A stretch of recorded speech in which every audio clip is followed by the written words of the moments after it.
Ayyee daawwattoota fi kabajamtoota hordoftoota Askuurii Sibiidhaa chaanaalli kun YouTube irratti erga baname ji'oota muraasa lakkoofsee jira. Guyyaa har'aan tanaa keessumattuu baatii Ramadaanaa fi Iid al-Fitr wal qabsiisee qopheeffannee jira. Qophiin kunis turtii keessummaa keenya wajjin taasifnudha. Qophii keessummaa kana wajjin akka turtii taasistan kan isin godhe qophii tana kan qopheesse ani Kadir Abdiiti jechuudha. Kanatti aansuudhaan gara keessummaa keenyaatti isin dabarsaa. Keessummaa keenya guyyaa irraa maqaa kee eenyusiin jedha goota nagaa arfuu siin jedha.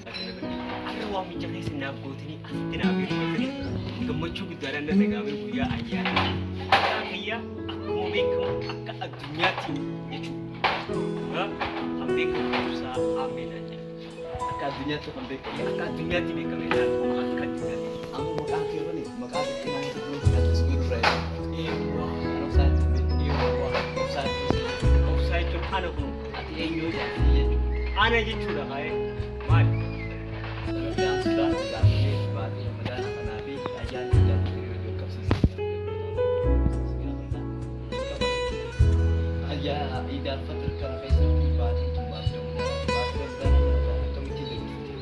baatii Ramadaanaa egaa wallaahi baatii rahaatii bakka galgala qaxaraatii jamii kan guuttadhee galgala qamahaatiin bulaatu waa'ee kiyyaa hojjette jimaa fi jamii kan guuttadhe abbaa kiyya qaxaraatii jechuudha galgala qamahaatiin bulaa guyyaan rafaa akkanni aturraa guyyaan rafaa bakka ilmoo rahattiin jiraas hin jeeboo hirriibas kanuma akka soomana keessatti kaan agarra qabu dalagaa sakkallee qaamnee dhiigaabuun guyyaadhaas ni raflaqa halkan kaanee sun qolee sun barjaa teenyaa sarkanaan zizi jechiilan akkasuma bakka du'aa qorichaa baane qaamma kun mukaa soommaneen iskuuta yaa qorii dhiiga amma wallahi maantu na kuma bara qaamma kun qote gaamma kana amata akka arraa baree jedhamu jechuudha akkasitti amma dhagayaan amma silee amma kun akkasitti dhagayaan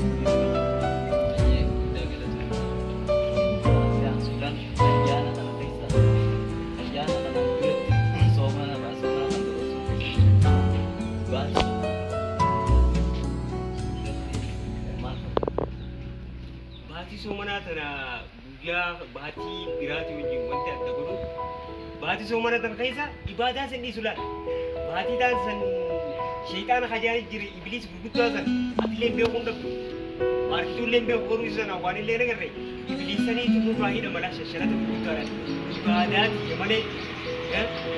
ibaadaati malee waan biraa takkallee kun qabu baatii soomanaa imaana qaba maasii arrabaa fi nama amachuu fi kana kanas uffatu bakka muuziqaa dhaggeeffatu hadiisa qofaan dhaggeeffatu baatii soomanaa kana keessa hadiisa qofa waliin hin dhaggeeffatu bakka imaana tokkoon qabu amma bar soomanni bahuudhaaf dhiyaanna soomanni bar amma bahuudhaaf jennaan akka tokko imaanni nurraa fuudhamu jira bakka baatiin dursilaan yeroo mana akkamitti waliin dhufuudhaaf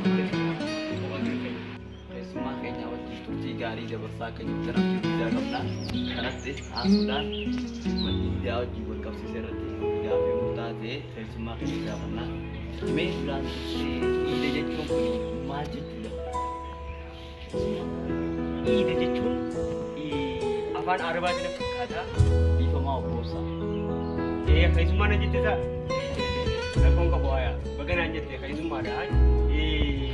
Iida jechuun tuni bakka Iida jechuun walumaa galattu hin agartu waan takkaan itti tottolfadha jirudha.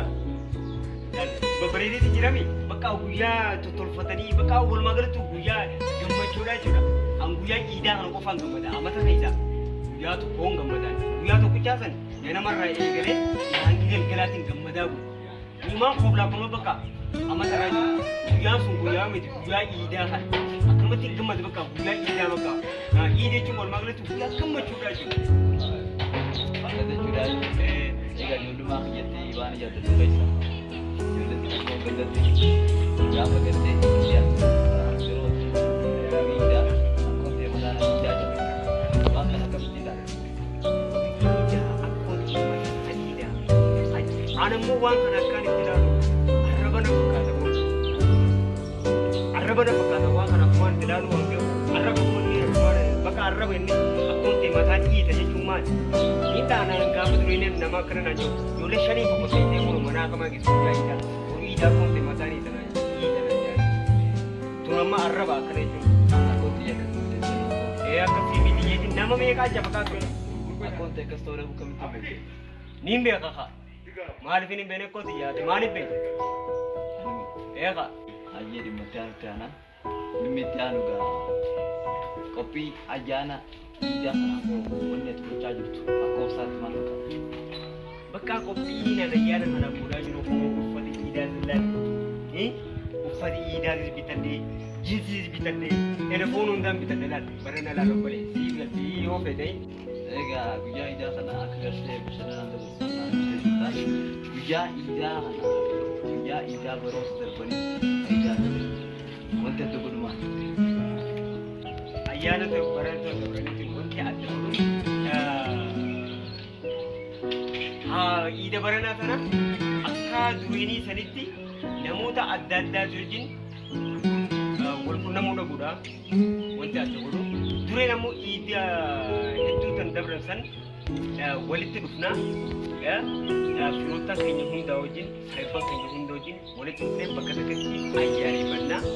Har'a ammoo barana ammoo koronaa kan jedhamu sana dhukkubni sun waan dhufee jiru jecha namayyuu akkasitti walirra deemee bakka tokkotti ayyaaneffachuun sun hin jiru wanti adda godhu kana. Egaa ayyaanota iidaa dabalatatti namoonni dirreetti ba'anii akka gartee salaatanii beekaman habaranaa kana gaa akkuma ati dadhabanaa eegdee koronaa jedhamu addunyaa sana ummata kaallaa fi biyya tanaa seenee jira.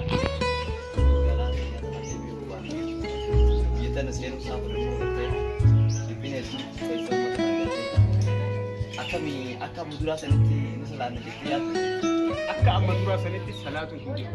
Maaliif si fakkaateeti? Akka amma duraa sanitti dirree iidaatti namoota kumaatamaan lakkaa'aman bakka tokkotti waliin yeroo salaannu amma fakkeenyaaf keessummaan tokko Finfinneerraa karaa osoo deemaa jiru iddoo nuti itti salaannu san itti yeroo saniif itti dhiyeessee yeroo san makiinaa isaarraa bu'ee yoo kan nu keessa seenee salaatu taate namoota baay'ee san yoo inni sun amma fakkeenyaaf dhukkuba koronaa qabu taate dhibee kan waan ta'eef namoota hedduu san bakka tokkotti galaafachuu danda'u. Kanaafuu dirree iidaatti baanee amma dhukkubni kun iddoo isaan dirree iidaatti bakka tokkotti qabamee salaatu nuuf bu'aa qabaa jechuudha. Keessumaa keenyaa akka yaada gaarii gamanumaan abdii qabaachaa gaafii keenya gara xumuraatti fidaa jira.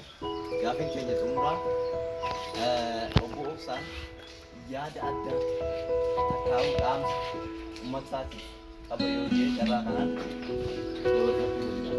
Kana jechuun wanni dabarfachuu barbaadu yoo jiraate kan asii kan taa'e. Wanni inni dabarfachuu barbaadu maal seeneefi waa'ee dhimma koronaadhaa dhukkubni kun ana qofaa miti kan yaaddeessaa jiru. Atillee sinuma yaaddeessa addunyaa guutuu yaaddeessaa jiru.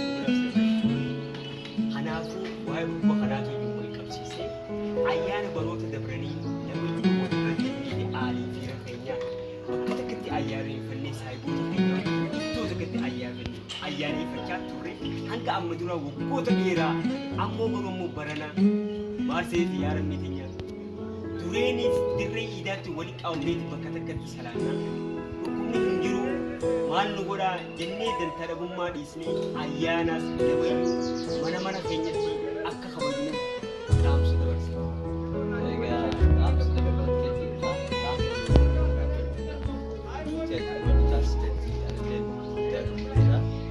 Sila akka yaada jabeessitiin akkasii tura. Garuu koronaa waan dhufeef jecha